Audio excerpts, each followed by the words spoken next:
Erev Tov à tout le monde. Voilà, nous allons commencer dans quelques instants. Le temps de mettre en place tout ce petit monde technologique. Bonsoir Erev Tov, comment allez-vous? J'espère que tout le monde va bien, qu'on n'entende que des bonnes nouvelles. Et voilà, ça bouge, et ça bougera plus, mais Ezrat Hashem. Que des bonnes nouvelles en ce Rosh Chodesh Kislev Moraï Verabotai. Le mois de Kislev, c'est le mois des miracles. Nous approchons Chodesh Tov, Mevorach, on va y arriver, Ezrat Hashem, qu'on n'entende que des bonnes nouvelles pour le Ham Israël dans le monde entier, la fin de la guerre, le retour des otages à la maison, que tout ça soit derrière nous et que nous puissions avancer, Ezrat Hashem, pour la gloire d'Akadosh Baruch Hu, qu'Akadosh Baruch Hu continue de nous faire des miracles, il y a des grands miracles qui se produisent dans le Ham Israël, qu'Akadosh Baruch Hu shomer Israël, qu'Akadosh Baruch Hu, il protège et il garde ses enfants. Vous n'avez pas de son. Alors, est-ce que ça vient de chez moi ou ça vient de chez vous? Est-ce que vous m'entendez? Apparemment, on m'entend. Hein? Il y a le son, on m'a dit qu'il y avait le son. Oui, il y a le son. Alors, je sais pas quoi te dire. Sound, ok. S'il y a quelqu'un qui peut répondre à Moshe pour lui dire qu'est-ce qu'il doit faire ou qu'il éteint, qu'il rallume. Voilà, quand il y a le son Moshe, tu nous fais signe. S'il y a quelqu'un qui me... Ou alors, attendez, je lui envoie un message. Un petit instant, Mechila. Je n'ai pas de son. Ah bon, vous l'avez répondu. Très bien. Voilà, apparemment, il va voir les messages. Mechila. Voilà. J'espère que le son va revenir. Kol Sasson, ve Kol Simcha, Be'ezrat Hashem, Yachodesh Azeh. Qu'il voit Avi Chosé, Odi Shamem Be'ezé, Kol Sasson, ve Kol Simcha, Be'ezrat Hashem, la Noul Chol Israël. Alors, nous allons poursuivre notre étude sur les halachot de Kiddush Hashem. Ce que nous avons vu la semaine dernière, c'est que le Kiddush Hashem, ce n'est pas qu'une mitzvah où lorsque l'homme se trouve chas shalom dans des cas extrêmes de la vie, alors il doit choisir entre Akadosh Baruch Hu, la vie, ou se laisser tuer pour Akadosh Baruch Hu, la Messirut Nefesh. Voilà, nous avons vu, si on peut couper les micros, c'est comme ça vous avez le son et moi j'ai pas le vôtre. Allô, allô? C'est bon. Nous avons vu que le Kiddush Hashem, c'est une mitzvah que nous devons vivre au quotidien. Le vrai Kiddush Hashem, à l'extrême, c'est lorsque l'homme il doit être Moser Nafsho, et on doit se laisser tuer malheureusement, et il raconte que ça n'arrive plus dans l'histoire du clan Israël, lorsqu'on doit faire le choix entre transgresser la Torah ou la vie, avec toutes les halachot particulières dans ce sens-là. Le Kiddush Hashem, nous avons vu à travers Rabbeinu Yonah, nous allons continuer les halachot tirés du livre Les Reach HaKamocha du Rav David Eriav Eriovitch dans le 10e volume. Alors, nous sommes arrivés, et puisque Kislev, c'est le mois du miracle, des Nissim, nous allons dire durant 8 jours à la Nissim, à la Pourkal. Je sais, on a encore un peu de temps, mais vous savez, on est déjà le premier Kislev, et 24 jours, ça arrive très vite. Il ne faut pas attendre la dernière minute pour acheter l'huile d'olive, les mèches, etc. Nous sommes arrivés à Pirsum à Nissim. Nous avons parlé déjà un petit peu de ça la semaine dernière, nous allons continuer sur ça. Lorsqu'Akadosh Baruch Hu, il fait un miracle au Ham Israël, et même un particulier, alors, et on va diffuser ce miracle, il y a ici un Kiddush Hashem. Alors, il y a quelque chose d'intéressant avant de continuer sur cette halakha, c'est que lorsqu'on regarde dans le Passouk, dans Vaïkra, chapitre 22, verset 32, le Passouk qui nous dit « Venikdashti betoch bene Israël », le verset de la Torah qui parle de la mitzvah de Kiddush Hashem. Alors, tout d'abord, le Ramban, sur place, dit, parce que la suite du Passouk a dit Hachem, je suis Hachem qui vous ai fait sortir d'Égypte. Il explique le Ramban que par le biais de la sortie d'Égypte, nous sommes devenus les serviteurs d'Hachem, Avdei Hachem. Et donc nous devons sanctifier son nom par le kiyum, par la pratique et la réalisation de toutes les mitzvot. Donc ça veut dire, nous dit le Ramban, on avait déjà touché un petit peu cette idée la semaine dernière, que chaque fois que nous faisons une mitzvah, en plus de la mitzvah elle-même, vous mettez les tefillin, vous faites de la tzedaka, vous faites Shabbat, quelle que soit la mitzvah que nous réalisons, il y a systématiquement une deuxième mitzvah qui se colle, c'est la mitzvah de Kiddush Hashem. Chaque fois qu'on fait une mitzvah, on réalise un commandement d'Akadosh Baruch Hu de la Torah, eh bien, nous réalisons en même temps la mitzvah du Kiddush Hashem, parce que nous exprimons notre appartenance au peuple d'Akadosh Baruch Hu et que nous sommes ses serviteurs. C'est incroyable que dans toute mitzvah, on fait automatiquement une deuxième mitzvah. Le Baal HaTurim fait remarquer sur ce pasouk que juste après le pasouk Venikdashim et Tor Bnei Israël, la Torah nous parle des fêtes des Moadim et il ramène des textes de Chazal qui disent que pendant les fêtes, pendant les Chagim, le Ham Israël se réunit. Et donc il écrit comme ça, Kiddush Hashem, à l'aider Kibbutzam leitpalel ou le Hallel Hashem itbarach. C'est-à-dire que lorsqu'on se réunit, lorsque le Ham Israël, 10 personnes se réunissent pour prier à Kadosh Baruch Hu et pour réciter et chanter le Hallel, c'est donc un Kiddush Hashem. Et donc là, c'est Rosh Chodesh, demain matin à la Tfila, la Yeshiva, chez nous c'est honnête, donc la Hamida c'est à peu près 7h23, donc Ishtabach 7h15, Beruchim Abaim, c'est donc une mitzvah de Kiddush Hashem, de prier tous ensemble et de réciter le Hallel. Comme ça, il écrit le Baal HaTurim, c'est incroyable. Et enfin, le Sforno, je le dis succinctement, mais il est très intéressant dans les mots. Le Sforno, il dit que lorsque nous sanctifions le nom d'Akadosh Baruch Hu, alors où il y a Aselanu Niflaot, Akadosh Baruch Hu nous promet des miracles, des prodiges. C'est pour ça que la mitzvah de Kiddush Hashem est rattachée à la sortie d'Égypte. Chaque fois qu'on fait du Kiddush Hashem, ça promet des miracles. Et donc justement dans les miracles, il y a également une notion qui s'inscrit dans Kiddush Hashem de divulguer les miracles. En divulguant, en diffusant les miracles, l'homme réalise la mitzvah du Kiddush Hashem.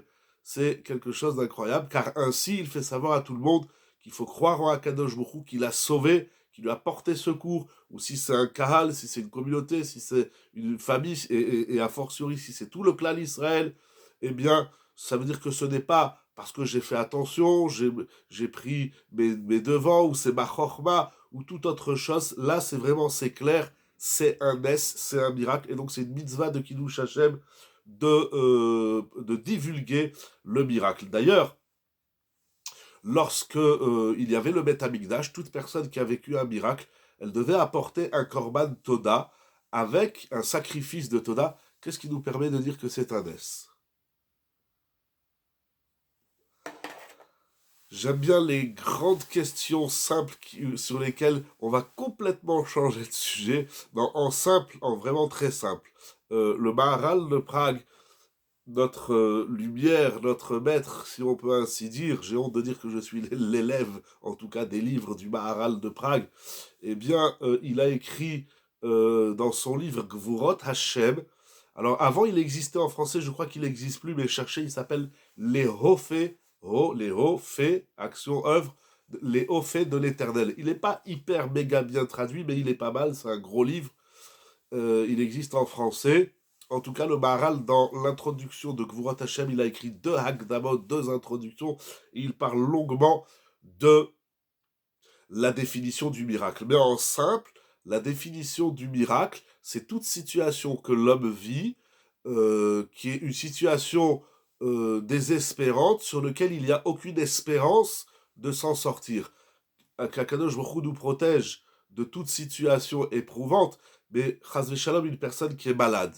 Alors les médecins, ils ont des protocoles, ils ont toute leur science, mais des fois ils disent aux patients, on ne peut rien faire, on peut tenter, ils tentent des opérations ou des remèdes, et ils disent à leurs patients, eh bien, dans 90% des cas, en général, les gens ne sont pas sauvés. Eh bien, une personne qui est sauvée, c'est-à-dire que c'est toute situation où il n'y a aucune raison et aucun moyen de s'en sortir, et puis finalement, la personne, Baruch Hashem, elle est sur ses pieds, elle est encore là.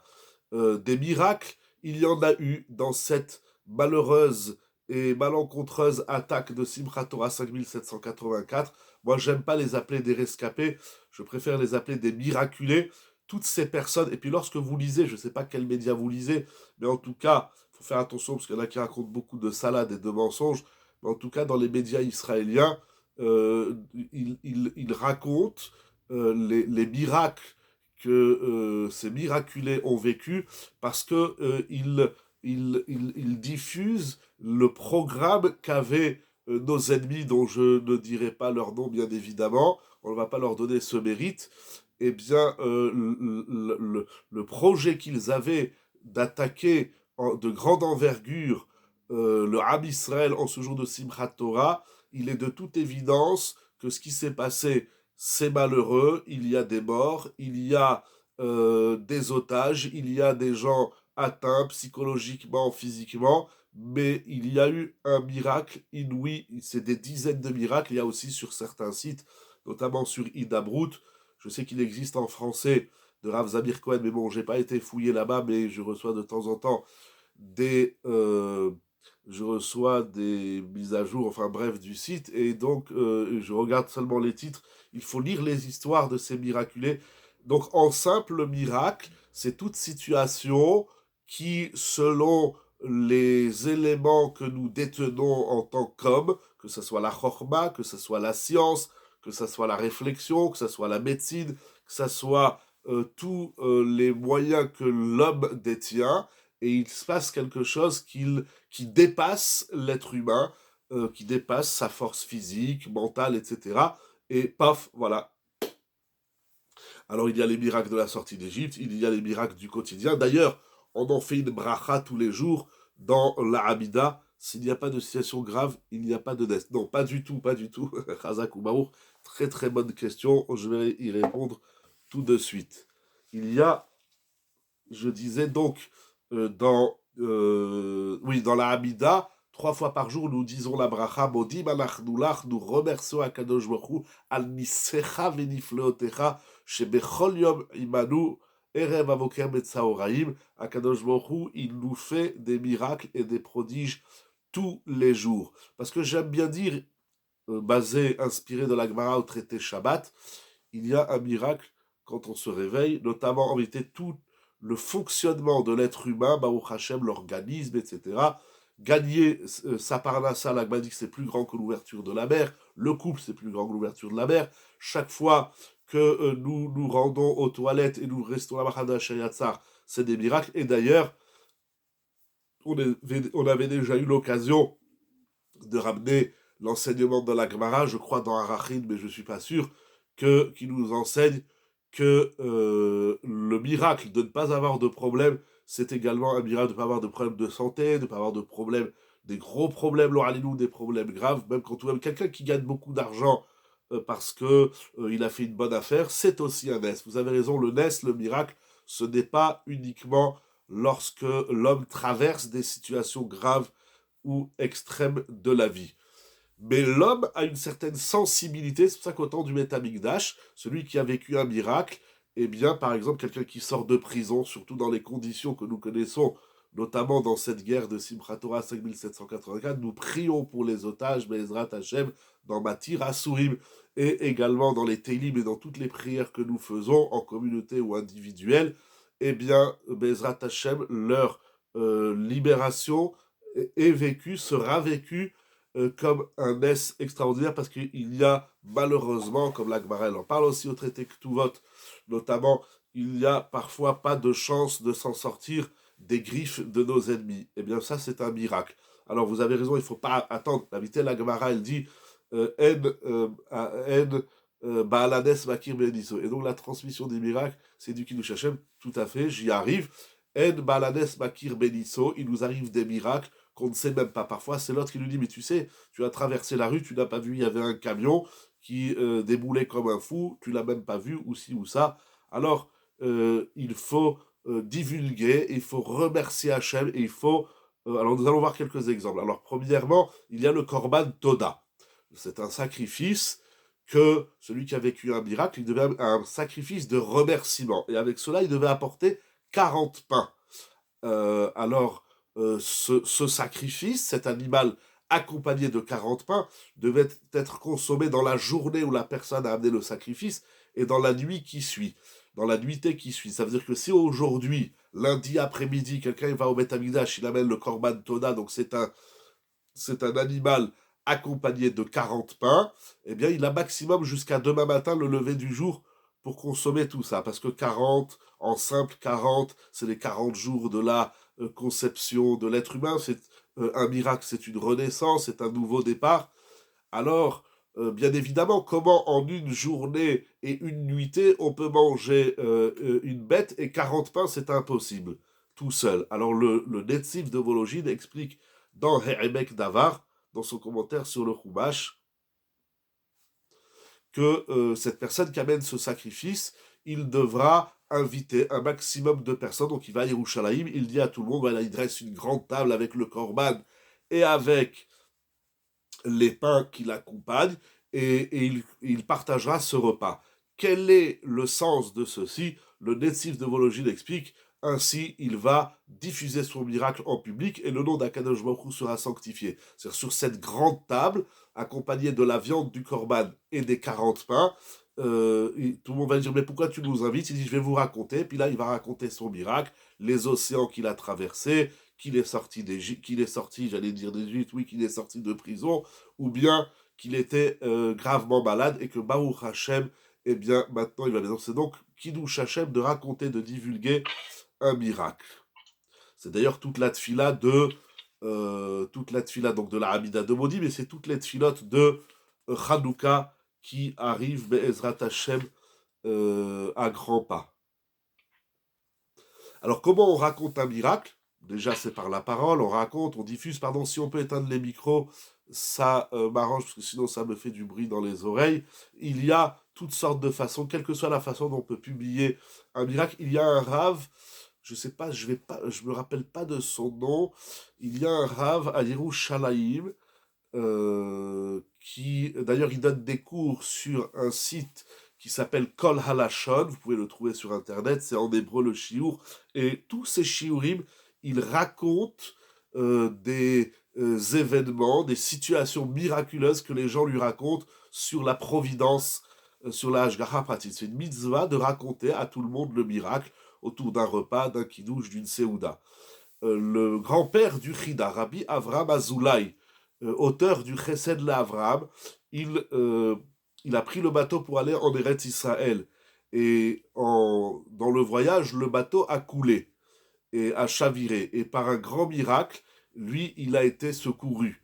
Alors, il a pris sur lui de diffuser ce miracle. Comment il a diffusé ce miracle? C'est très intéressant. En vérité, il y a même une source dans la Gemara, dans Masechet Baba Batra, d'Avkuf Samech Aleph Hamoud Bet.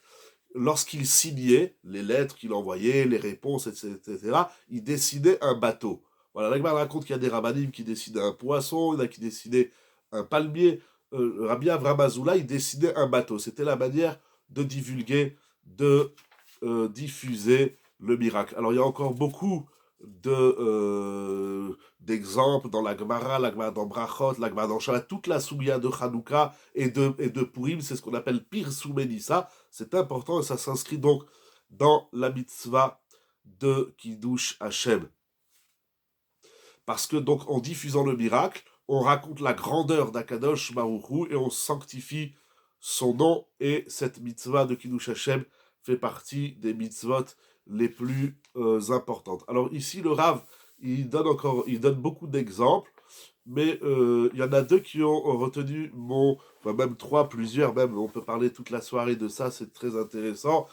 Il dit que, vous savez, dans Bereshit, la Torah nous dit que les yeux de Istrak se sont assombris à la fin de sa vie. Celui qui transmet un Nénès fait du Kiddush Hashem, et celui qui écoute, c'est surtout celui qui raconte. Mais on peut dire que celui qui écoute, Baruch Ata Adonai Eloheinu melech haolam shakol yamidbaru. Pardon, c'est surtout celui qui raconte, mais celui qui écoute, il a aussi une part dans ce Kiddush Hashem, parce que s'il n'y a personne qui écoute celui qui raconte le Kiddush Hashem, alors être tout seul et parler, ça n'a pas de grand intérêt. Donc on peut dire qu'il a une part passive dans la mitzvah. Donc la Torah va nous raconter que à un moment donné, Yitzhak, dans sa vie, à la fin de sa vie, sa vue va s'assombrir, il va perdre la vue. Eh bien, il pose la question, il dit, je comprends pas, pourquoi il n'a pas prié pour être guéri? Pourquoi Yitzhak il choisit de rester non-voyant? Eh bien, parce que le Midrash nous dit, c'est ramené dans Rashi, dans le Chumash, que Yitzhak, une des explications, c'est parce qu'au moment de la Hakeda, On va pas rentrer dans tout ce midrash, c'est profond, c'est intéressant, mais voilà au moins l'idée qu'il propose ici le Rav, c'est parce qu'au moment du ligotage d'Yitzhak, lorsqu'il était sur le Misbéach, alors c'est écrit que les malachim ont pleuré, ont laissé verser des larmes. Et les larmes des malachim, des anges, sont tombées dans les yeux pardon, si on peut couper les micros, excusez-moi, Bechila. Et donc, c'est les larmes des malachim qui vont lui abîmer la vue. Et Yitzhak ne voulait pas perdre des larmes de joie, probablement. Mais en vérité, dans le Midrash, c'est écrit qu'ils se sont dit, c'est dommage, il faut pas tuer Yitzhak. Bon, il faut revoir le Midrash, je ne l'ai pas tout à fait en tête. Mais oui, enfin, voilà, il le ramène en vérité. Donc, lorsqu'ils ont vu que Yitzhak, il s'est dévoué pour le Kiddush Hashem, parce qu'il a été ligoté sur le Mizbeach, lorsque les anges ont vu cela, ils ont pleuré, et leurs larmes sont tombées dans ses yeux. Et à cause de ça, à la fin de sa vie, il perd la vue. Et donc, Yitzhak, il a voulu garder cela, parce que ça lui rappelle le miracle, qu'au final, il n'a pas été sacrifié. De même, Moshe Rabbeinu, comment gérer si Pirsoumanes peut déclencher un danger? J'ai pas bien compris votre question. Qu'est-ce que ça veut dire que le Pirsoumanes, il va déclencher un danger? J'ai pas bien compris, mais à votre question. La deuxième point d'interrogation, j'ai pas eu le temps de le lire. Si vous voulez, je vais essayer de garder les yeux rivés sur l'écran. Je continue avec Moshe Rabbeinu, mais je vous lis dès que ça apparaît. Lorsque Moshe Rabbeinu, donc la Torah nous raconte que Moshe Rabbeinu, il avait un problème, mettre une Hanoukia à la fenêtre peut attiser. Alors, effectivement, si le fait de diffuser le miracle, ça, déjà, la Gemara en parle, si le fait de raconter le miracle, ça va entraîner un danger quelconque, alors on le fera de façon plus discrète. C'est pour ça qu'aujourd'hui, en tout cas en Chutz Laaretz, en dehors d'Eretz Israël, la coutume répandue, c'est d'allumer la menorah de Hanouka à l'intérieur, on l'allume pas à la fenêtre, ou dans le jardin, ou à la porte du jardin, des balcons, etc. Ça, déjà, la Gemara parle de ça. Elle dit, puisqu'il y avait un danger, alors, puisque du temps du Talmud, il y avait les Perses qui dérangeaient, qui étaient ennemis d'Israël, ils ne laissaient pas le clan d'Israël diffuser ce miracle. Alors, les Chachamim ont décidé de le faire de façon plus discrète. Après, il y a une grande question, si on habite dans une région où il n'y a pas d'antisémites, il n'y a pas de danger, est-ce qu'on doit l'allumer à l'extérieur ou non? Rav Moshe Feinstein, Rav Ovadia Yosef et Imadel Echaim Rav Yitzhak Yosef en parlent longuement dans leur livre de Halacha, et il y a plusieurs versions. En Eretz Israël, puisque Baruch Hashem, on a la chance de pouvoir le faire à l'extérieur, on le fera à l'extérieur. Donc effectivement, s'il y a un danger, on ne va pas raconter le miracle à des antisémites, et on ne va pas raconter le miracle à des gens qui ne nous aiment pas, etc. Donc il faut trouver les meilleures conditions pour diffuser le miracle. Lorsque Moshe Rabbeinu, je disais, la Torah nous raconte qu'il il avait des problèmes, il bégayait, ou en tout cas, quelque chose, la façon dont on le traduit, c'est pas trop le sujet, mais en tout cas, on sait que Moshe Rabbeinu, il avait un problème de langage. Il avait un problème de lèvres et un problème de langue. Et donc, il ne s'exprimait pas de façon agréable et commune. Et il y a une question des Rishonim, le Ramban déjà parle de cette question. Pourquoi Moshe Rabbeinu, il n'a pas prié d'être guéri de cet handicap? Et bien, là aussi, parce que Moshe Rabbeinu, il a vécu un miracle. Parce que, comme vous savez, au moment où Moshe Rabbeinu a été recueilli par Bithia, la fille de Pharaon, le Pharaon a voulu le tester. Et donc, sur la table, il va prendre l'enfant, et sur la table, il va mettre de l'or, et il va mettre des braises ardentes. Et Moshe Rabbeinu, déjà enfant, était très chacham, etc. Il était perspicace d'esprit, il a voulu prendre l'or. Et à ce moment-là, il y a un malach qui vient, mais s'il avait pris l'or, alors Paro se serait énervé, et nos sages nous enseignent qu'il aurait même tué. Il y en a malheureusement qui ont la gâchette facile, et dès qu'on ne leur convient pas, eh bien, ils tirent à la gâchette ou autre façon shalom de tuer. Et au dernier instant, il y a un malach qui est venu, qui a poussé la main, qui a décliné la main de Moshe Rabbeinu, et il a pris les braises et il les a mises dans sa bouche. Et donc, c'est ainsi qu'il a été sauvé du glaive du pharaon. Et donc, pour garder ce miracle en mémoire et toute sa vie, Moshe Rabbeinu ne demande pas à Kadosh Baruch Hu de le guérir de cet handicap. C'est tout simplement incroyable. Alors il y a encore, alors bien sûr, il y a un des grands miracles racontés dans le Talmud, dans Masechet Yoma d'Aflamet Ret Amud Aleph. Vous savez qu'au Bet Hamikdash, toutes les portes du Beth Amikdash, il y avait plusieurs portes, elles étaient faites en or pur, excepté les portes de la Hazara, que ces portes-là, elles étaient en cuivre, en échochette. Pourquoi? La Gemara raconte parce qu'il y avait un homme qui s'appelait Nicanor. Et monsieur Nicanor, il voulait offrir des belles portes au Beth Amikdash. Il va voyager en Égypte, si je ne me trompe pas, et là-bas, il va commander des belles portes, une œuvre extraordinaire. Et pour les ramener en Eretz Israël, il doit prendre le bateau. Et voilà que sur le chemin, eh bien, il y a une tempête. Et lorsqu'il y a une tempête, eh bien, les marins, ils vident le bateau, ils jettent tout à la mer. Et donc, ils lui disent, monsieur, on est obligé de prendre votre porte et de la balancer à bâbord. Et Nicanor ne veut pas, c'est des portes, il a payé cher, c'est pour le Beth Amikdash, il est déçu. Bon, eh ben, il y a la tempête, il faut jeter la première porte. Et puis, lorsque la tempête ne fait qu'augmenter, on lui dit, monsieur, désolé, il faut jeter la deuxième porte. Là, Nicanor s'accroche à la porte, nous raconte l'Agmara. Il s'accroche, il dit, si vous jetez la porte, vous me jetez avec la porte. Et à ce moment-là, de par son élan de Messirut Nefesh, à ce moment-là, la tempête s'arrête immédiatement.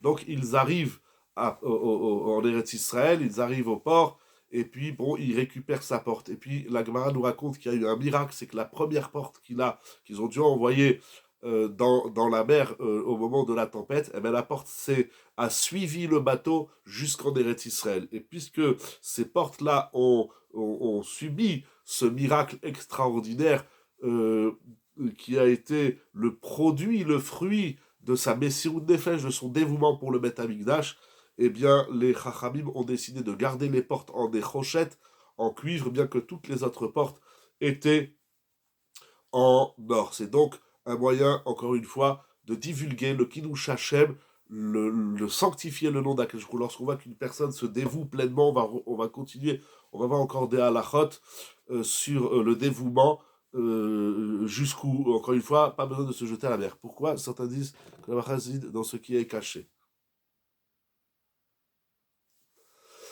Très bonne question. Alors, il faut savoir que certains qui disent, c'est écrit dans la Gemara, En abracha shora el amedavara samui minaïd. C'est écrit dans la Gemara, Masechet Baba Metzia. J'ai pas la page en tête, je crois que c'est Noun tête, mais je suis pas sûr. Ne retenez pas la page, bon, on peut la retrouver. En tout cas, c'est dans Masechet Baba Metzia. La bénédiction ne réside que dans quelque chose qui est voilé. Il y a cela plusieurs raisons. Mais d'abord, il faut bien définir, le Maharal en parle, beaucoup de Mefarshim, mais il faut bien définir. La bracha, ça veut dire, je prends l'exemple de la Gemara, qui est important. Une personne a gagné de l'argent. Elle a travaillé, elle a gagné de l'argent. L'homme, comme la Gemara dit aussi dans la Sred Baba Metzia, au Perek Sheni, l'homme aime compter son argent. Alors, si une personne compte les billets, 100, 200, 300, 400, 500, 1000, 2000, etc., et après qu'il a compté ses billets, il formule une bénédiction, un Yehi Ratson. La Gemara le dit aussi pour celui qui a engrangé sa récolte. Et il compte les kilos de blé, de maïs, de je sais pas quoi, et il compte, il dit, ah tiens, j'ai 350 kilos, j'ai une tonne, etc. Si après avoir compté l'argent, après avoir compté ce qu'il a pu engranger, il formule une prière, et il dit, Yehi Ratson, que la bénédiction réside dans ce gain que j'ai eu, là la Gemara elle dit, il n'aura pas la bracha. Tu fais la bracha avant de compter. Mais si tu comptes, alors tu as limité. Compter, c'est limité. Et la bracha, au contraire, c'est illimité. C'est ouvrir les vannes. Alors d'abord, tu dis, Yehiratson, qu'il est la bracha dans mon argent, dans ce que j'ai gagné, et après tu comptes. Il y a des gens, ils sont au centime près. C'est bien ou c'est pas bien, ou c'est une maladie chronique, un yodéa, c'est pas le sujet. En tout cas, il y a des gens qui comptent leur argent sans arrêt et disent, j'espère que je vais avoir la bracha. Eh bien, il faut d'abord, il y a une différence entre sofer et monnaie aussi. Entre sofer et monnaie. Tu me dis un mot en hébreu, un mot en français. J'ai pas très bien compris qu'est-ce que tu veux dire, mon cher ami. Si tu veux détailler avec plaisir. Donc, ah oui, oui, non, il y a monnaie aussi en hébreu. L'ispor velimnot. Exactement. Tu voulais dire monnaie. C'est pour ça qu'on dit la monnaie. Ok. Ok, si c'est ça que tu voulais dire, ok, ça me revient. Effectivement, en tout cas, la Gemara, elle dit, d'abord, tu fais un Yehi Ratson, tu demandes à Kajrou qui est la bracha dans ce que tu as gagné. Voilà, très bien, merci, ça m'est revenu. Et ensuite, tu comptes ton argent. Mais si tu as compté, tu as limité. Mais c'est quand même différent, parce que là-bas, on parle d'une personne qui a eu un gain, un bénéfice, et maintenant cet argent, il va l'utiliser. Alors, la bracha de l'argent, ou pardon, l'utilisation de l'argent peut être l'ibracha, ou pour le contraire de la bracha, qu'Akadosh Baruch Hu nous en protège. Ça veut dire comme ça, qu'est-ce que tu vas faire avec cet argent? Ou tu vas faire des choses bien, même pour toi, pas seulement des mitzvot, bien sûr, d'abord il va donner le maaser, il va aider les pauvres, il va faire des mitzvot, si il a gagné suffisamment d'argent. Mais maintenant, comment il va utiliser cet argent? Vous savez, la Gemara, c'est ramené Rashi dans Parashat Bechukotai, il dit la bracha, c'est pas avoir beaucoup d'argent. Il y a des gens qui ont beaucoup d'argent, mais ils ont beaucoup de problèmes. Peut-être que s'il avait moins d'argent, il aurait eu moins de problèmes. C'est la Mishnah dans Pirkei Avot. Marbede chassim, marbede aga. Maintenant, la bracha, c'est quoi? C'est ochel me'at ou midbarech betoch me'av. Ça veut dire que la bénédiction, c'est des fois avec peu d'argent, on peut faire des grandes choses et on peut avoir beaucoup de bracha. Et avec beaucoup d'argent, alors on va en dépenser beaucoup et c'est bien dommage que ça soit pour ça, il va devoir régler des problèmes, etc., etc. Donc il faut bien définir d'abord c'est quoi la bracha. Mais ce que je veux dire, un point important, c'est que ici, ça veut dire la bracha et comment on dit, la discrétion, la tzniut de l'argent, c'est parce que cet argent, il va le dépenser. Donc il a un gain, un bénéfice, et cet argent, il va le dépenser. Alors on lui dit, il faut rester dans la tzniut, dans la discrétion, en abraha shoral samoui minaïn. Mais ici, le miracle, c'est quelque chose qui s'est déjà produit. C'est-à-dire, il ne raconte pas un miracle qui s'est produit. Donc là, il n'y a pas le problème du Haïdara, parce que ça, c'est lié également à la souga du Haïdara. Mais puisqu'il a déjà vécu l'événement, il était malade, et maintenant il est, Baruch Hashem, sain et en bonne santé. Il a traversé des régions dangereuses, et Baruch Hashem, il s'en est sorti, etc., etc. Donc là, de raconter un miracle qui s'est déjà produit, là, il n'y a pas de manque de bracha. Surtout, il ne faut pas oublier un deuxième point très important dans cette souga, c'est que le but de raconter le miracle, puisque c'est du Kiddush Hashem, c'est donc de dévoiler le nom d'Akadosh Baruch Hu, de diffuser le nom d'Akadosh Baruch Hu. Lorsqu'on s'accroche à Akadosh Baruch Hu, il n'y a plus de problème. Dans l'argent, c'est différent. L'argent, le bénéfice, la réussite dans les affaires, c'est que là, l'homme, il est complètement impliqué et c'est pas évident de dire que tout vient d'Akadosh Baruch Hu, alors vaut mieux rester dans la discrétion. Mais dans le miracle, c'est pas moi. Je mets pas mon moi en avant. Pourquoi nous parlons pas de Ness dans le Gomel, s'il vous plaît? J'y arrive tout de suite, si vous voulez.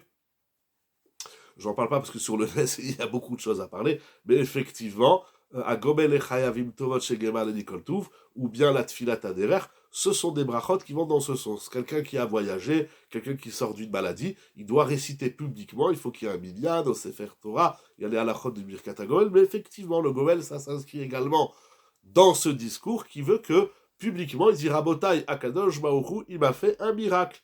Voilà, alors il n'est pas obligé de le détailler sur place, il le fera dans la Seouda, autour d'un repas. Donc, voilà, j'espère qu'on a répondu un petit peu aux questions. Mais Hadès, c'est une super... Oui, mais c'est une bracha qui s'est déjà passée. C'est-à-dire, il était malade, chas shalom, maintenant il va mieux. Donc le miracle a déjà eu lieu, la bracha a déjà eu lieu. Alors, de la raconter, ça va rien enlever à ce qui s'est déjà passé. Et si dans son discours, bien sûr, il va remercier dans cet exemple du malade, il va remercier les médecins, il va remercier tout le corps médical, etc. Et si c'est un autre domaine de la vie, eh bien, il va remercier tous ceux qui l'ont aidé, etc., etc. Mais le plus important du miracle, c'est de louer Akadosh Baruch Hu, comme on l'a dit dans le Ba'alat Turim, c'est l'Itpalel ou les Halel et Akadosh Baruch Hu. C'est de... Oui, il faut pas avoir honte, je sais pas pourquoi les Français en ont un peu honte, pas avoir honte de dire je remercie Akadosh Baruch Hu, Ishtabar Shemo, sur les miracles et sur les situations embarrassantes dans lesquelles j'étais dans ma vie, et Akadosh Baruch Hu, il m'a aidé, il m'a sauvé, et sans Akadosh Baruch Hu, je n'aurais rien fait. Donc tous les mérites reviennent à Akadosh Baruch Hu. Donc dire à Gomel, c'est du Kiddush Hashem. Exactement, quand on dit à Gomel, on diffuse, dire Rabotai, regardez Akadosh Baruch Hu, à Gomel, les Chayavim Tovot, Shegemalani, Koltuv, Akadosh Baruch Hu, il m'a fait, il m'a rendu un immense service. Je remercie publiquement Hachem. Voilà, merci Akadosh Baruch Hu, publiquement, du miracle, de la situation embarrassante dans laquelle j'étais. Comme on va le dire dans le Hallel demain matin, Mina Metzar Karatika, Anani, Chavia, David Ameler, tous les Teilim, c'est ça. Il n'y a pas que ça dans les Teilim, il y a beaucoup de Hallel. et de Tishbachot, que David Amelech, il remercie Akadosh Baruch Hu de tous les secours qu'il lui a apportés. Nous allons passer à une autre halakha. Lorsqu'il se passe quelque chose de pas bien, de négatif, de quelque chose qui va à l'encontre de la Torah, il y a des gens, malheureusement, qui savent pas. Il y a des gens qui savent pas. Ils croient à la Torah, c'est ça. Ils croient à la Torah, c'est comme ci. La Torah, c'est comme ça. Et ils font des choses qui vont pas dans le sens de la Torah, du Da'at Torah. Ils vont pas dans le sens du programme, du projet d'Akadosh Baruch Hu. Soit par ignorance, ils savent pas. Voilà, les gens, ils savent pas. Ils croient que si tu fais ça, telle activité ou tel comportement, eh ben c'est ça un juif. Les gens, ils savent pas c'est quoi un juif. Voilà, malheureusement. Donc soit par ignorance, soit malheureusement et malencontreusement pire, il y a des gens qui sont mal intentionnés et ils font des choses au nom du Rab Israël, au nom de la Torah, et c'est pas toujours exact et correct. Alors, on peut pas toujours empêcher tout le monde à faire des choses qu'il faut pas faire, mais on peut au moins manifester son désaccord, son malaise. Par exemple, le Chafetz Chaim, il écrit dans Ilchot Lashon Hara, vous connaissez cette halakha. Vous êtes dans une assemblée, et puis voilà que tout d'un coup, il y a quelqu'un qui dit du Lashon Hara. Voilà. Il fait de la médisance, il parle sur l'un, il parle sur l'autre. Eh bien, normalement, il dit le Chafetz Chaim, il faut se lever, il faut sortir. J'exprime mon désaccord, ça me dérange que ici quelqu'un il fait du Lashon Hara. D'abord, moi, j'ai pas envie de faire partie de gens qui disent et qui parlent du mal les uns sur les autres. Regardez à l'ONU, qu'est-ce qu'ils font les uns et les autres? Dès qu'il y en a un d'un pays qui parle que les autres ils sont ennemis ou ils l'aiment pas, ils sortent. Au Sénat aussi, c'est comme ça. J'ai vu quelques scènes sur une chaîne, bon bref, et bien dès qu'il y en a un qui parle, eh ben, si c'est un hamar, si c'est un idiot, un bourricot, eh bien les autres, ils sortent. Eh ben, c'est comme ça, il faut pas avoir honte, c'est comme ça au Sénat, c'est comme ça à l'ONU, c'est comme ça de partout. Quand quelqu'un il parle, il dit des bêtises, eh bien on sort. Après, le Chafetz Chaim va dire, c'est pas toujours évident. Des fois, on est à table, c'est une simcha, c'est une bar mitzvah, ou c'est Shabbat, on est en famille. Eh bien, on peut pas toujours sortir. Mais il faut au moins manifester sa gêne, son désaccord. Moi, excusez-moi, je veux pas écouter du Lashon Hara. Des fois, ça marche. Il faut le faire avec tact, avec politesse, etc. Des fois, ça marche pas. Est-ce suffisant de sortir et ça lui dira du coup.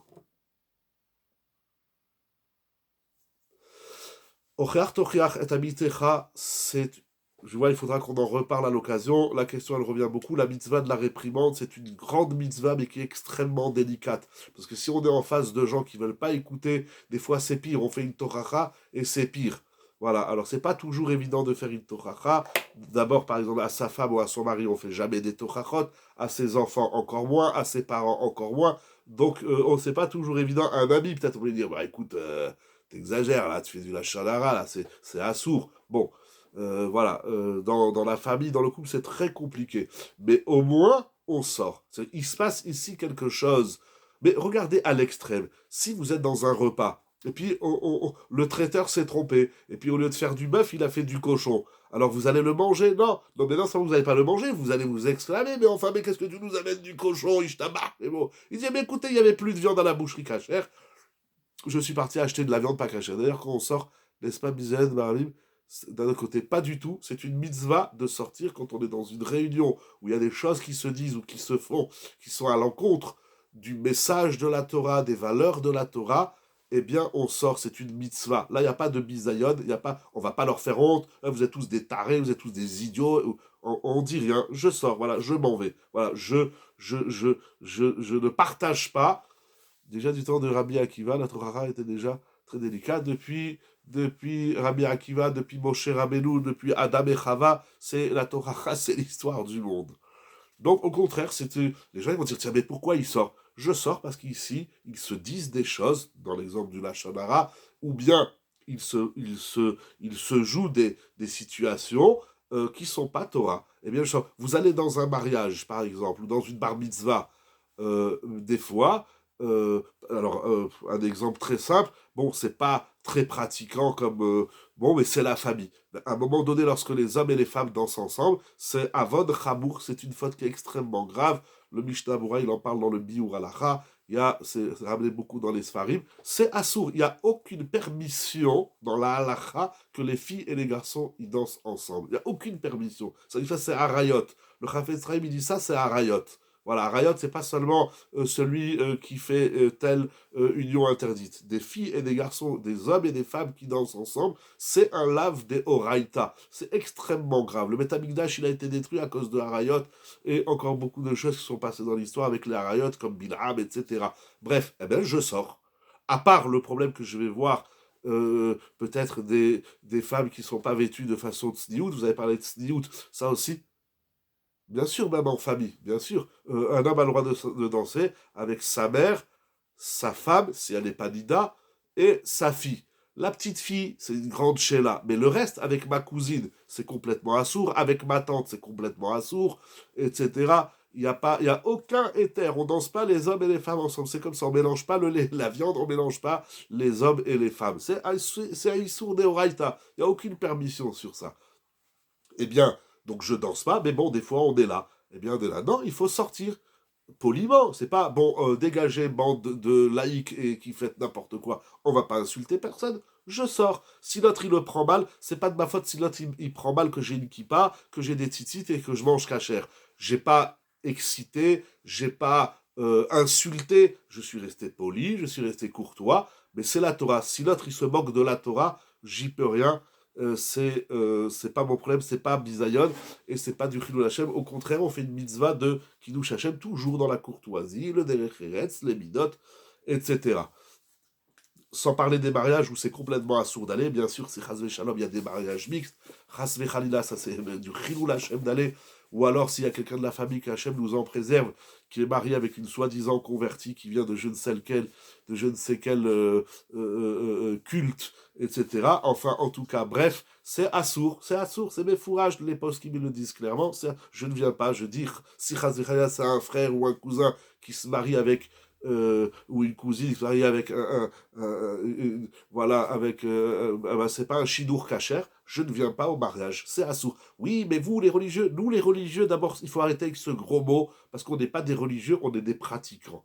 Le mot religieux, c'est une insulte. On n'est pas des religieux. Nous, la Torah, c'est pas une religion. C'est la parole, la kadosh baruch. C'est diffuser le nom d'Hachem dans le monde. Alors, on a des midotes. Il faut pas faire de chilul Hachem. Il faut être respectueux. Il faut être ve'aftalera hakamocha. Surtout les gens, ils sont très loin. Ils comprennent rien à la Torah. Ils sont très ignorants. Ils se sont inventés une Torah. Mais moi, désolé, je pratique la parole d'Hachem. Encore une fois, dans les midotes, c'est ça la différence entre un religieux fanatique et un pratiquant équilibré. Voilà, si vous avez compris la nuance, comme ça on va avancer. Le Kiddush Hashem se fait lorsque nous manifestons notre gêne, notre désaccord avec une situation qui se passe qui va à l'encontre de la Torah.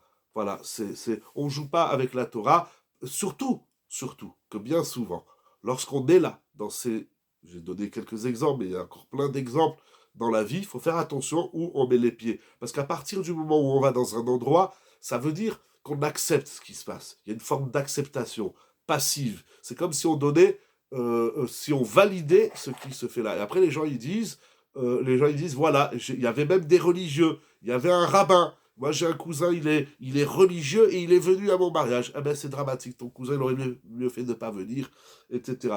Si ça crée des tensions. Alors, un peu, c'est de la faute, entre guillemets, encore une fois, des religieux, et beaucoup, c'est la faute de ceux qui comprennent rien, parce que les gens, ils croient comme ça. Ah ben après, on va t'expliquer. Voilà. Vous savez, moi, j'ai un élève qui était à Nice pendant des années. Après, il a fait ça à l'IA, il est en Eretz Israël, mais il était contre la Torah, contre la religion, contre les religieux, contre tout ça. Voilà, tout ce monde noir. Et moi, je l'ai connu lorsqu'il était jeune homme. Il m'a dit, moi, lorsque je me marierai, il n'y aura pas de séparation entre les hommes et les femmes. C'est n'importe quoi. On est en 2000 et au 21e siècle, etc. Blablabla, blablabla, etc. Moi, je n'ai rien dit. Je lui ai dit, moi, je te souhaite de faire un mariage cachère, etc. Et je lui ai posé une question. Je lui ai dit, mais est-ce que tu as déjà assisté, pas tu as vu à la télé, sur Arte, ou je sais pas quelle chaîne, tu as vu un mariage. Est-ce que tu as déjà assisté à un mariage de pratiquants? Il m'a dit non. Je dis, bah, c'est normal, c'est pour ça que tu nous détestes. Mais le jour où tu participeras à un mariage d'un pratiquant, d'un religieux, comme vous dites, eh bien, on en rediscutera. Et quelques années plus tard, son frère s'est marié, Baruch Hashem, il est dans la Torah, il est dans les mitzvot, il a fait un mariage kasher, la Méadrine. Il est sorti du mariage, il me dit, je jure que mon mariage, il sera kasher, la Méadrine. Il a été tellement impressionné de voir comment les hommes y dansent de leur côté et les femmes de l'autre côté. Il était subjugué, il était impressionné. Alors, à partir du moment où on vit bien notre Torah, un religieux, comme ils disent, qui sourit pas, c'est du chilou Hachem. Il faut sévère, pas faute. Il faut accueillir les gens, surtout en France, en Eretz Israël ou dans d'autres pays, c'est différent. En France, la quasi-totalité des gens qui font pas la Torah Mitzvot, c'est parce qu'ils n'y connaissent rien. Les gens, ils ont des clichés, ils ont des étiquettes, appelez ça comme vous voulez, et ils pensent que les religieux, on est des tarés. Un peu, c'est de notre faute, parce qu'on ne sourit pas, parce qu'on n'est pas courtois, parce qu'on n'a pas des bonnes midotes, parce qu'on est sauvage, parce qu'on ne les regarde pas. Alors, et encore beaucoup d'autres raisons, peu importe. Alors, il faut être, comme j'ai dit, il ne faut pas être un religieux fanatique, il faut être un pratiquant, strictement pratiquant, avec des midotes, avec du derech eretz, avec de la gentillesse, avec de la politesse et de la courtoisie et de la noblesse, et il faut être royal, comme on dit en ce moment à la yeshiva le Shabbat après-midi, dans les shiurim des femmes, il faut être un bel air. La Gemara nous dit, dans Masechet Gitin, Bad Malche Rabanan. Un Talmid Racham, quelqu'un qui étudie la Torah, quelqu'un qui représente la Torah, c'est un roi. Et un roi, il doit être irréprochable. Donc, ne pas aller dans telle manifestation, ça fait pas de Chilou Hashem, on profane pas le nom d'Hachem, ça vexe personne, c'est juste la première couche. Mais après, les gens, ils reviennent. En France, les gens, ils ont une certaine naïveté. Malgré leur grande ignorance royale, ils ont une immense naïveté. Et lorsqu'ils voient avec le temps comment les gens de Torah, ils se comportent bien et noblement, eh bien, ça les interpelle. Et là, on a fait un Kiddush Hashem immense. De surcroît, si grâce à ce Kiddush Hashem, les gens eux-mêmes, ils reviennent. Et je ne sais pas si je l'ai raconté ici ou je l'ai raconté dans un chiour. Il faut que je le retrouve, j'ai lu ça dans un sefer. Il y a, vous savez, en Eretz Israël, il y avait en France dans les années 90, 2000, il y a en Eretz Israël beaucoup de mouvements de tchouva. Un qui est très connu dans l'histoire, c'est Arachim. Arachim, ils ont organisé beaucoup de séminaires, le Shabbat, beaucoup des week-ends. Il y a beaucoup de systèmes comme ça en Eretz Israël. Il y a de la Achim, Idabrut, et beaucoup d'autres encore. Et dans ces... Pardon, j'ai eu un appel, j'attends que le son revienne quelques secondes. Alors, il n'a pas coupé, réactiver le son. Voilà, je ne sais pas si le son est revenu, si vous pouvez me faire signe. Alors, c'est bon. Ok, merci beaucoup.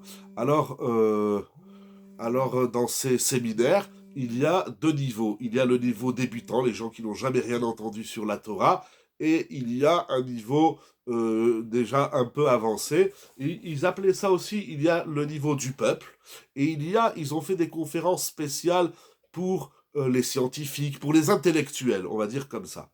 C'est aussi des débutants ou des gens qui ne connaissent rien de la Torah, mais c'est des intellos. Il y a les gens du peuple, dont il y avait des conférences. Il y a des conférences pour les gens du peuple, Amcha, des gens très bien, etc. Mais c'est pas des intellos, c'est pas des scientifiques, etc. Et ils ont un système de conférences spéciales pour les intellectuels. C'est très intéressant comment ils travaillent dans tous ces mouvements de tchouva, c'est extraordinaire.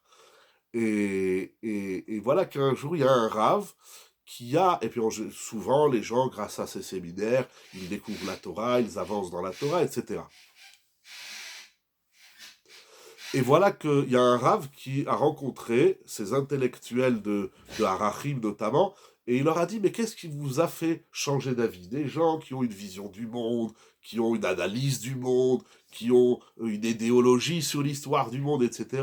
On les voit aujourd'hui, ils sont dans la Torah, ils étudient la Torah, les femmes elles vont au mikvé, ils sont devenus des grands pratiquants, il y en a même qui ont tout quitté, ils sont partis au kollel, c'est tout simplement incroyable.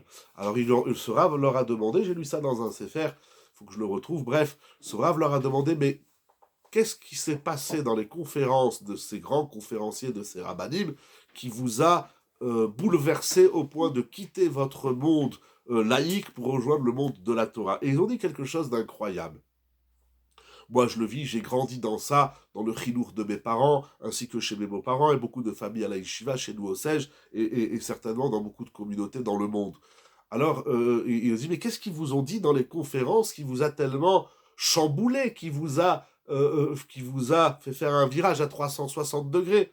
Alors, ils ont dit, c'est vrai, les conférences, elles étaient extraordinaires, ils nous ont prouvé la création du monde et la gestion du monde par exemple, tout ça c'est vrai. Mais il y a une chose qui nous a donné le déclic de dire là, on va rentrer dans le monde de la Torah, c'est les repas de Shabbat qu'il y avait dans ces séminaires de Harachim ou d'autres mouvements de Teshuvah. Le Rav leur a demandé pourquoi, qu'est-ce qui se passe. Ils ont dit, mais de voir des rabbanim avec leurs familles chanter le Kiddush, chanter qui est Shmira Shabbat, Karibon Alam, etc., et les Chadodi, et les Tfilot. Il dit ça, c'est quelque chose qui n'existe pas ailleurs. Cette ambiance chaleureuse, affectueuse des familles qui font la Torah et les mitzvot, ça n'existe pas ailleurs. Il dit ailleurs, c'est une fois par an quand il y a un anniversaire, ou une fois par an quand c'est le jour de l'an. Mais chaque Shabbat, pardon, des familles qui se réunissent avec les parents, les enfants, les petits-enfants, les gendres, les belles-filles, il y a une ambiance comme ça de Shabbat, ça, c'était le déclic, on a dit là, nous aussi on veut faire Shabbat, nous aussi on veut rentrer dans ce monde, comme dira Volbe, Alam Shalom, notre grand maître, il a même écrit un livre qui s'appelle Olam Hayedidut. La Torah, c'est le monde de l'affection. Voilà, c'est rien d'autre. Et si c'est pas ça, si on n'arrive pas, si notre Torah n'est pas synonyme d'affection, alors à Volbédi, on a un immense problème. On reviendra un jour sur ce sujet, parce que c'est basé sur une Gemara dans Masechet Menachot, qui dit clairement, Yavo Yedid, etc. C'est Akadosh Baruch Hu, il s'appelle Yedid, le Ham Israël, il s'appelle Yedid, etc., etc. Bon, c'est pas le sujet. En tout cas, euh, on doit faire la Torah dans une pratique stricte du Shulchan Aruch, de la Halacha. Il y a certaines souplesses dans des cas, comme vous avez dit, de bisayon, de boucha. On les étudiera, mais c'est extrêmement délicat. Mais le bisayon de l'autre ne m'autorise pas à moi de faire une avéra. Je ne vais pas, pour honorer une personne, manger un gâteau pas cachère qu'il a acheté à Leclerc, même si son gâteau il est moins cher, il est peut-être meilleur, mais c'est taref. Et c'est pas au nom de la honte fantasmée que l'autre il aurait ou qu'il a, que moi je vais manger du cochon. Vous comprenez? Alors après, c'est quoi la limite? Jusqu'où ça va les terribles? C'est des grands débats, c'est des grands sujets. Bon, Rav et Rabotage, je voudrais terminer avec vous un sujet, parce que Baruch Hashem, le temps avance, mais revenons à Kiddush Hashem. Il y a ici quelque chose d'extraordinaire, d'extrêmement délicat, que le Rav appelle ici Afichat Hatuma Lekdusha. C'est-à-dire, prendre un objet qui a été utilisé pour faire une Avera et qui a été utilisé dans l'impureté. De prendre cet objet et d'en faire quelque chose de kadosh, un objet de mitzvah, peut faire grandement du Kiddush Hashem. On va dire quelques exemples. Alors, de façon extrêmement pratique, c'est-à-dire que de prendre un objet de Avera, quelqu'un qui avait un objet avec lequel il fautait, et puis maintenant il dit j'ai fait tchouva, ben, s'il prend cet objet et il l'utilise dans la Kedusha, c'est un Kiddush Hashem. Il faut faire attention, il ne faut pas en tirer une règle générale, il ne faut pas généraliser parce que des fois c'est assourd. Par exemple, si ça a touché la Avodazara, un bonhomme, il était chez Bouddha ou il était dans je ne sais quel Avodazara, et puis maintenant il prend son petit Bouddha, il en fait une mezouza. La Avodazara, c'est Maous. Les objets de Avodazara, on n'en fait pas des objets de mitzvah. Quoique, en vérité, alors, c'est vrai que c'est écrit comme ça dans le Shulchan Aruch, Siman Tafkuf Pevav, c'est Yves Gimel, que si vous allez en Inde, là-bas en Inde, la vache, elle est sacrée. Et bien souvent, elle est même l'objet de la Avodazara. Bon, tout ça, on ne prend pas la corde de la vache. Mais une autre bête qui a servi à la Avodazara. Si maintenant je vais récupérer les cordes pour en faire un chauffard, eh bien, le Shulchan Aruch nous dit que c'est assour. On ne prend pas un objet de Avodazara pour en faire une mitzvah. Bien que j'ai un contre-exemple que nous allons voir tout de suite, c'est écrit également qu'un loulav qui provient d'un arbre de Avodazara, il n'est pas soul, il n'est pas cachère. Toutefois, le Rachaim Akadosh, il écrit, je crois, dans Parashat Bo, j'ai pas eu le temps de vérifier la référence, mais si je crois dans Parashat Bo, il dit que les béné Israël, ils ont pris l'agneau. L'agneau, c'était le dieu de l'Égypte. C'est pas tout à fait un contre-exemple, parce que là-bas, le Ham Israël, il n'a pas fait la Avodah Zarah avec l'agneau. On a pris l'agneau, qui est l'objet de l'Avodah Zarah, avec lequel on va faire, nous, une mitzvah. On a également, dans la Torah, les fameuses encensoirs de Korach qui ont été utilisés, Tzipouï la Misbéach, comme c'est raconté dans Parashat Korach. Alors, il y a en Eretz Israël, ils font ça beaucoup, aussi dans les mouvements de Tchouva. Ils récupèrent les... Ça m'avait marqué quand j'habitais en Eretz Israël il y a presque 30 ans. Il y avait un jour à la radio, dans une radio religieuse, bien sûr, de Froum, comme on dit, Dati, il faisait un appel, il récoltait les boucles d'oreilles que les hommes portent, les boucles d'oreilles, les boucles de nez, ou toutes ces boucles-là qui se foutent sur toute la tronche et sur tout le corps, là, comment ils appellent ça, j'ai oublié, bref. Alors le Rav, il faisait un appel, il dit, voilà, je vais récupérer toutes les boucles des hommes, que les femmes, elles aient des boucles d'oreilles, c'est une mitzvah, mais que les hommes, ils aient des boucles un peu partout, dans le nez, dans les narines, voilà. Merci beaucoup. Alors, il récoltait toutes les boucles de piercing des hommes. Il dit, avec ça, je vais les faire fondre et je vais en faire un keter, je vais en faire une couronne pour le Sefer Torah. Et en vérité, la source à cela, c'est ramené dans Allez-nous les Shabeach de Rav Zilberstein, volume 2, page 190. Il ramène au nom de Rav Eliashiv que la couronne de David Ameler, les miroirs des femmes, mais les miroirs des femmes, c'est pas un objet de Avera. J'y pensais, il y a aussi le Koumaz, le Chach, mais là-bas, c'est pas des objets de Avera. C'est des objets intimes, c'est différent. Parce qu'elles utilisaient les miroirs pour s'unir avec leur mari. Donc, c'est pas des éléments de Issour. Mais là, c'est vraiment un bonhomme, il a fait un Issour. Alors là-bas, c'est écrit que David Ameler, la couronne de David Ameler, elle a été faite, bien que ça venait de la Avodah Zarah, avec le butin qu'il a récupéré, des Béné Amon. Il va faire une guerre contre Amon, il va récupérer le butin, avec ça il va faire une couronne. C'était la couronne de David Hameler. Alors il y a dans Purim, on n'est pas encore dans Purim, mais il n'y a pas d'exemple sur Hanouka. Alors c'est écrit dans la Megillat Esther, Vatasem Esther et Mordechai al Bet Haman.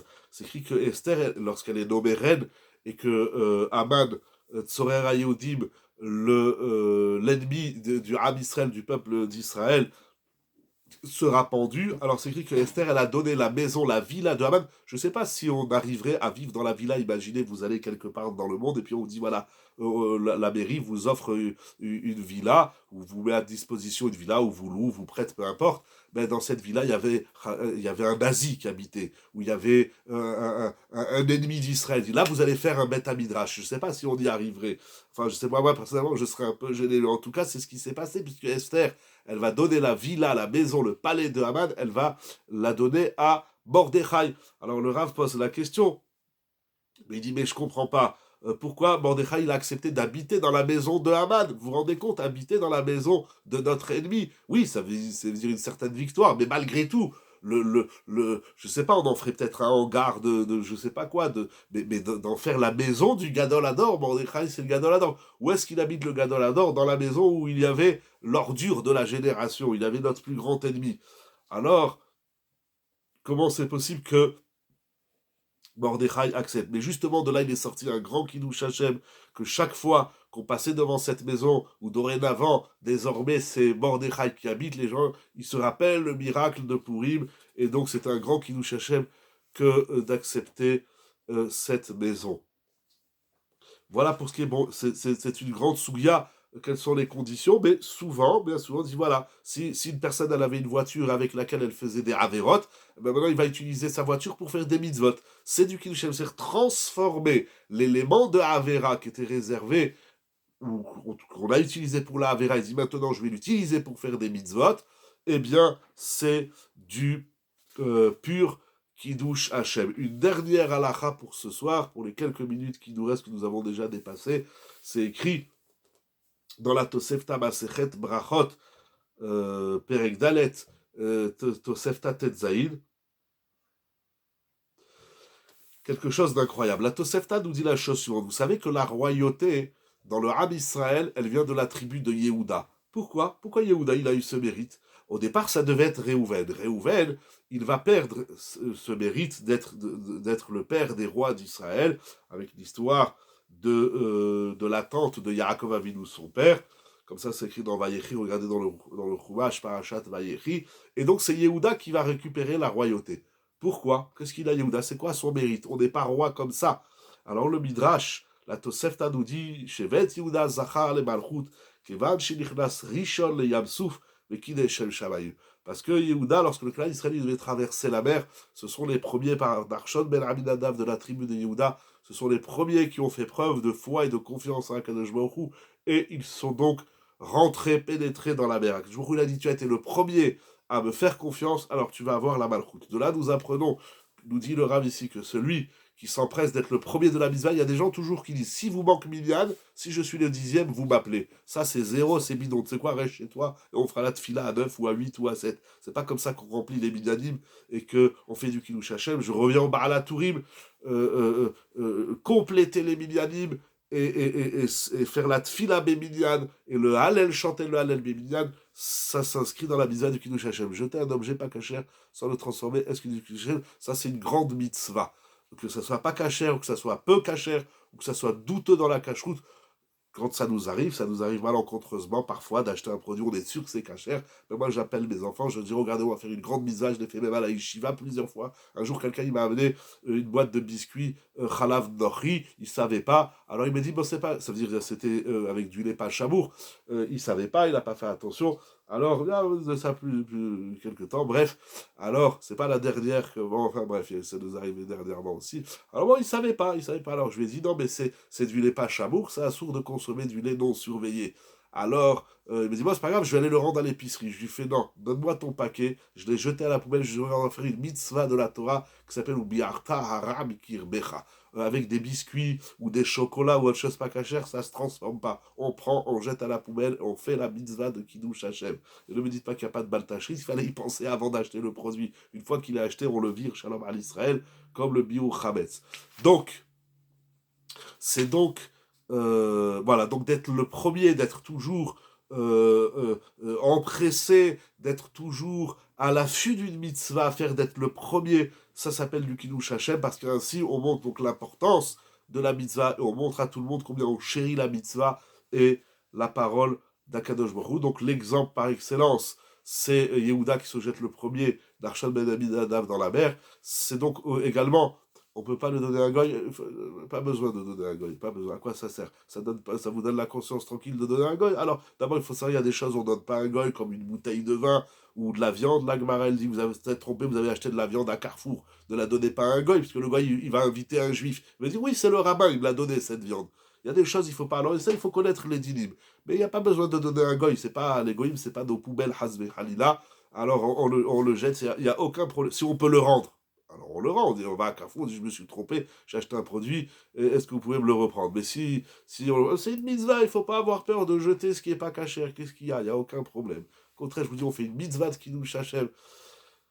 Alors c'est donc une grande ma'ala de faire partie des 10 premiers à la tfila, au point que la Gemara, et c'est ramené dans le Shulchan Aruch, Orachaim Siman Tzadik, on n'a pas le droit, pardon, j'ai pas eu le temps de lire votre question, cher ami, si vous voulez bien la renvoyer, je me ferai un grand plaisir de la lire, on n'a pas le droit d'offrir un vin kasher memouchal à un goy. Oui, un vin kasher memouchal, oui, je voulais dire un vin pas kasher.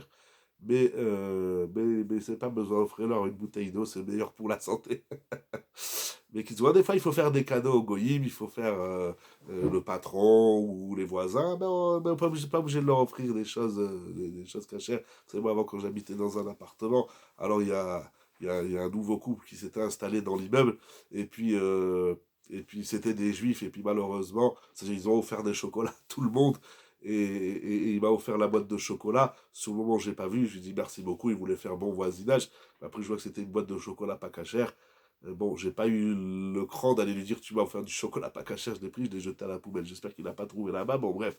En tout cas, la Gemara, c'est dans Shulchan Aruch Orachaim Siman Tzadik Sif Yudalet, que celui qui fait partie des 10 premiers qui viennent à la Tfila, il a, c'est-à-dire les 10 premiers qui viennent, ils ont le mérite égal au nombre de participants. C'est-à-dire que si je suis dans un minyan où il y a 50 personnes, si je suis parmi les 10 premiers, eh ben, ma Tfila, elle vaut pas 1, elle vaut 50 points, et ainsi de suite. C'est la ma'ala, c'est le niveau, c'est la qualité de celui qui vient le premier, parce que là, il montre, encore une fois, son attachement à la tfila, son attachement au minyan, et tout ça, c'est du Kiddush Hashem. Lorsqu'on demande parfois qui c'est qui veut faire telle mitzvah, il y a des gens, ils se rétractent, il y a des gens, ils peuvent pas, il y a des gens, ils ont toujours un petit route, ce qu'ils peuvent pas, et il y a des gens, Baruch Hashem, qui disent toujours oui, les premiers, les premières, eh bien c'est une grande mitzvah quand on peut. Il y a des gens, c'est vrai, qui peuvent pas. Si je demande à quelqu'un à 15h de l'après-midi, est-ce que tu peux m'amener à l'aéroport, où il faut amener un rave, la dernière fois, il y avait ici un rave, il cherchait quelqu'un qui l'amène à l'aéroport, j'ai dû demander à plusieurs personnes. Un, il peut pas, il me dit je travaille. L'autre, il a sa voiture en panne. L'autre, ci, l'autre, ça. Bon, il n'y a pas de problème. Mais celui que par flemmard, il dit bon, si vraiment tu trouves personne. Non, ça, c'est pas une. On n'a pas besoin des gens qui sont là que pour dire qu'ils ont fait quelque chose dans leur vie. C'est une mitzvah d'être le premier, toujours dans les possibilités de se manifester le premier pour faire une mitzvah. Tout ça s'inscrit dans l'immense et grande mitzvah de Kiddush Hashem. Je vous dis bonne soirée pour ce soir. Yehi Ratson, que nous puissions, Bezrat Hashem, dès demain matin, se retrouver tous ensemble dans les Bate Knesiot, dans les yeshivot, dans les lieux de prière, pour augmenter le Kiddush Hashem, et ainsi, Yehi Ratson se réalise la promesse du Sforno qui dit que lorsqu'on fait du Kiddush Hashem, Akadosh Baruch Hu, il nous fait des niflaot. Et le Kiddush Hashem, comme je l'ai déjà dit 3 fois, mais je le répète, le Balatourim, il est tellement beau, regardez-le dans les mots. Il dit lorsqu'on se réunit dans les synagogues pour prier et louer Akadosh Baruch Hu, demain on va faire la tfila, demain on va chanter le Hallel, ça c'est un Kiddush Hashem. Et quand on fait, plus le Kiddush Hashem il est grand, plus les niflaot qu'Akadosh Baruch Hu, les miracles qu'Akadosh Baruch Hu va nous envoyer par effet boomerang, ils seront immenses. Moraï et Rabotai, je vous dis bonne soirée, bracha v'atzlacha, des cascades de brachot, de yeshuot, de nissim et de niflaot, et que la lumière de la Torah rechaïsse pour la gloire d'Akadosh Baruch Hu, pour la gloire d'Akadosh Baruch Hu, Ishtabar Shemo. Et pour moi, c'est très important de remercier surtout les organisateurs, mais merci pour votre merci. Mais pour moi, c'est très important d'abord de le dire, pour la gloire d'Akadosh Baruch Hu, je le répète à chaque fois, que c'est vraiment pour grandir et glorifier le nom d'Hachem, diffuser, on est dans les parachiotes des Avot Akdoshim, Avram, Yitzhak, Yaakov, leur souci n'était autre que les Farsem Shmoïd Bar Baolam, c'était de diffuser le nom d'Hachem dans le monde. C'est pour ça qu'Akadosh Baruch Hu va être Avamot Goyim, j'en ai fait une vidéo sur YouTube, vous pouvez voir, Avram, le père de l'humanité, 3e partie, c'est ce Pirsoum Avram Avinu. Il s'est vertué de divulguer, de diffuser le nom d'Hachem dans le monde. On est sur terre uniquement pour cette mitzvah de Kiddush Hashem. Notre vie doit être synonyme de Kiddush Hashem. Et ce Kiddush Hashem, il faut le faire avec le sourire, mais c'est l'air pas dit bien faute. Je vous dis bonne soirée. Les Chaim Toimul Shalom au shirim sur Avram déclenche beaucoup de questions. Baruch Hashem, on en reparlera avec plaisir. Merci beaucoup, Todaraba, merci Rabbi Yonatan et Madame Bokara, Todaraba. Les Chaim Toimul Shalom, je vous dis à très bientôt pour continuer à partager, à diffuser et à découvrir la grandeur d'Hachem de par sa Torah et de par les miracles qu'il nous fait et les Yeshuot qu'il offre au Ham Israël. Besorot Tovot, Rosh Chodesh Mevorach, dans la Simcha Be'ezrat Hashem. Kol Tuv, les Chaim.